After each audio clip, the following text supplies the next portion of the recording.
The frozen alien, Dr. Adrian Hunt, a renowned exobiologist, hovers above an icy planet, gazing out at its bleak, desolate surface from the cockpit of his spacecraft. He has been sent to explore the remnants of an ancient alien civilization, rumored to hold technological secrets long forgotten. After years of rigorous training and a lifetime of fascination with extraterrestrial life, Adrian's dream is finally within reach. As his ship lands on the frozen ground, he gears up in a protective suit and steps out into the chilling winds. The planet, named Cryos, 9 by the scientific community, is a world of ice and shadow. Glaciers glisten under the distant light of the system's sun, creating an ethereal, haunting beauty. Moving carefully, he ventures into a crumbling structure, its alien architecture both strange and familiar. The halls are lined with intricate carvings, like frozen veins spreading across walls of ice.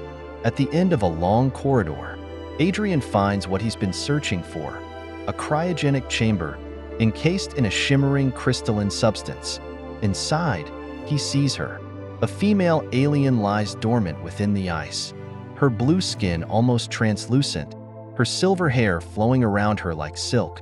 Her eyes are closed, her expression serene. Adrian is struck by her beauty, something he didn't expect to find in a world so cold and barren. Her features are delicate, with a mix of human-like symmetry and alien elegance. He realizes she is not just an artifact, but a living being frozen in time. After a moment of hesitation, he whispers, "I'll bring you back. I'll help you." The thawing process. Back on his ship, Adrian prepares the equipment needed to thaw her out carefully. He sets up the medical bay with advanced monitoring systems, ensuring her vitals can be stabilized as she emerges. As the thawing process begins, he watches with bated breath, documenting every detail. His heart races as he sees her chest rise and fall, her first breath after centuries in stasis. Her eyes flutter open, revealing iridescent pupils that catch the light in a mesmerizing display. She looks around, confused and frightened, her gaze settling on Adrian. He raises his hands, a universal gesture of peace, speaking softly, "You're safe. I'm here to help you." Her response is in a language he can't understand, melodic yet sharp, each word carrying an alien rhythm. She tries to sit up, only to wince and fall back, clearly weakened. Adrian offers her a nutrient drink, which she accepts cautiously, her movements hesitant but curious. Over the following days, he attends to her needs, providing sustenance and care. They communicate through simple gestures, and Adrian begins to call her Lyra, inspired by the constellation visible from her icy planet. Although her name is unpronounceable to him, she accepts it with a faint smile, understanding the sentiment behind it.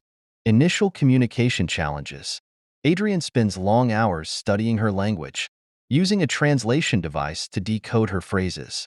Progress is slow, and misunderstandings are frequent, but they gradually develop a rudimentary system of communication. One evening, as they sit together in the dimly lit ship, Lyra gestures toward the stars, visible through the viewport, and says a word that translates to home. Adrian nods, understanding her longing for a world she may never see again. She points to him and tilts her head, a question in her eyes. "Earth," he replies, pointing toward the distant speck in the night sky.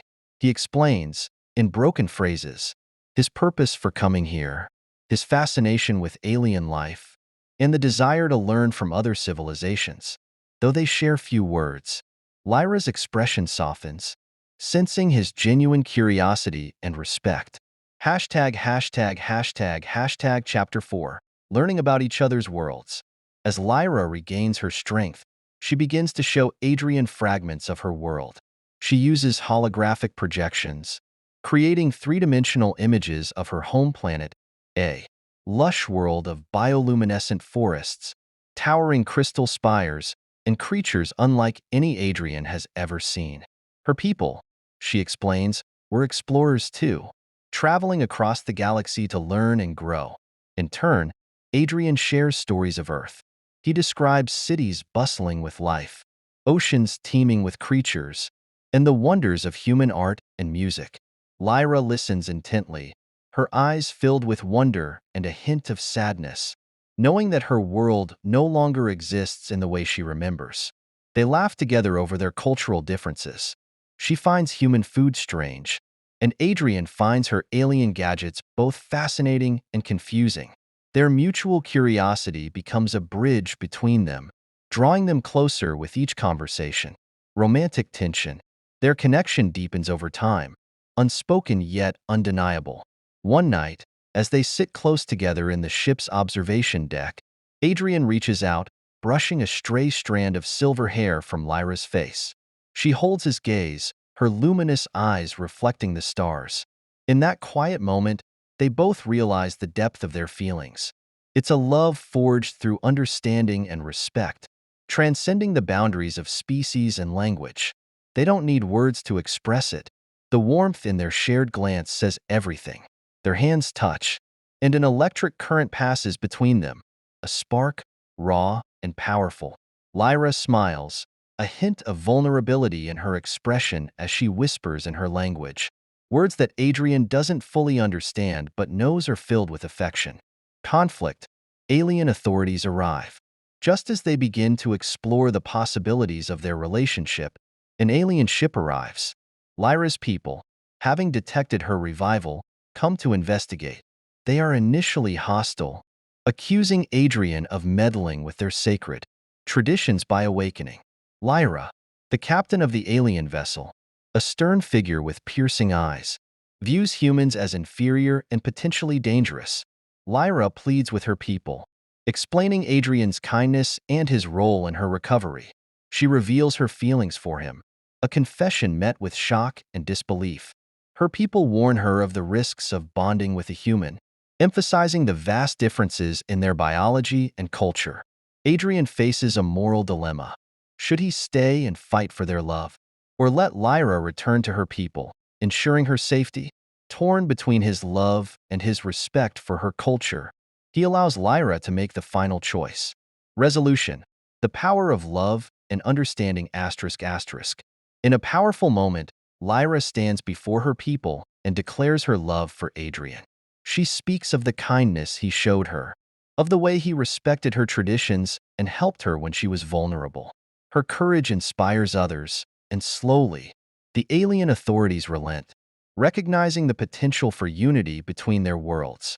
Adrian proposes a peaceful exchange between humans and Lyra's people, a mutual sharing of knowledge and culture. The alien leader agrees, albeit reluctantly, allowing Adrian to stay with Lyra as a liaison between their civilizations. Epilogue. A new beginning. Months later, Adrian and Lyra return to Earth, where they are celebrated as pioneers of interspecies unity. Together, they establish a cultural exchange program, inviting Lyra's people to learn about humanity and share their knowledge. In their private moments, Adrian and Lyra continue to explore their love, a bond that grows stronger with each passing day. They navigate the challenges of their relationship, embracing both their differences and their shared dreams. As they stand together under Earth's night sky, Lyra looks up, her eyes reflecting the stars. She takes Adrian's hand, and in that moment, they know that their love has bridged the distance between two worlds, creating a legacy that will inspire future generations.